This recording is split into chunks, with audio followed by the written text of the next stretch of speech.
Košarkarji Ketijemi iz Slovenske Bistrice so v sezoni 3. lige 2024-25, ki se zaključuje, priigrali osmino finala, kjer igra 8 najboljših ekip vzhoda in zahoda. Bistričani so se izognili tekmam za ostanek prav v zadnjih 3 krogih rednega dela prvenstva, ko so zabeležili 3 pomembne zmage. Ja, na koncu vsekakor glede na situacijo moramo biti zadovoljni. Zadnje 3 kola smo vse 3 zapored zmagali in s tem mirno, brez nekih prask odnesli sezono. To pomeni, da smo z pravo mero obstali v 3. ligi in mislim, da je to dobra osnova za naslednje leto, ko že zremo malo v prihodnost. Nagrado za 8. mesto so dobili že v osmini finala, ko so se na domačem parketu pomerili z ekipo Leon iz Ajdovščine.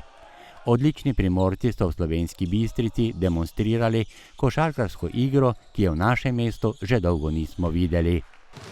Ne glede na to, da smo dosegli prvo mesto na zahodu, smo prišli na vzhod, pripravljeni, motivirani, imamo en cilj v tej sezoni in mislim, da moramo vsako tekmo od zdaj naprej, tudi za nazaj, smo šli na polno in iskali samo zmago. Prvo uvrščena ekipa po rednem delu na zahodu je varovance trenerja Uroša Drevenška premagala za 35 točk razlike.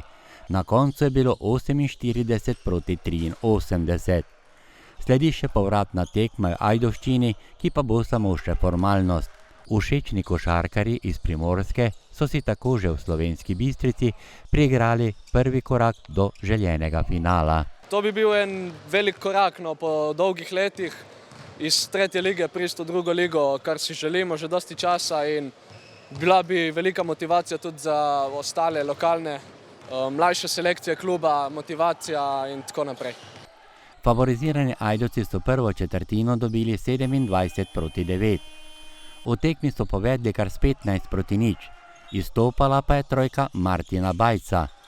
Za gostitelje je prve 3 točke dosegel s trojko Jaka Holešek in to v 6. minuti.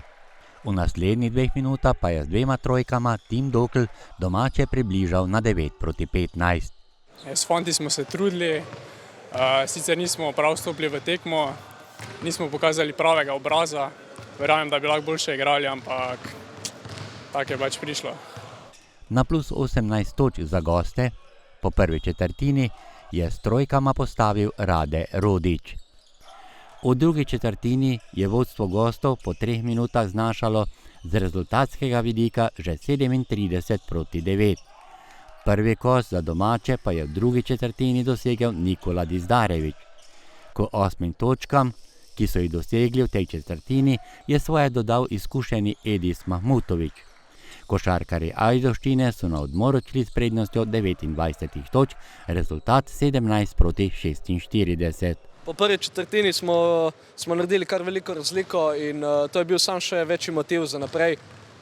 Probali smo še povečati prednost, najmanj jo ohraniti in pripeljati tekmo do konca. V drugem polčasu je trener gostov Jurič kar premešal igralsko zasedbo, ki je začela srečanje. Na to so hitro odgovorili tudi domači. Ti so v tretji četrtini dosegli 16 točk, prav toliko kot gostujoča zasedba. V zadnjo četrtino so gostitelji odšli z zaostankom 28 točk. Prvi točki je v tem delu igre za domače prispeval Nik Štancar.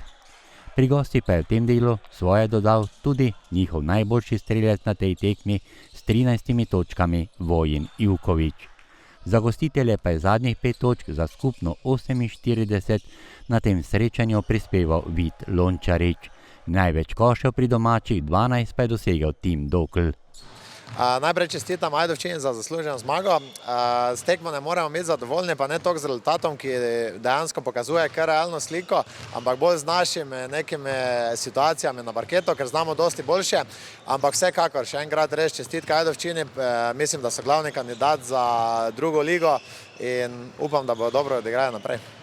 Bistričani pa torej na povratno tekmo potujejo brez obremenitve in z visokim porazom že na domačem parketu.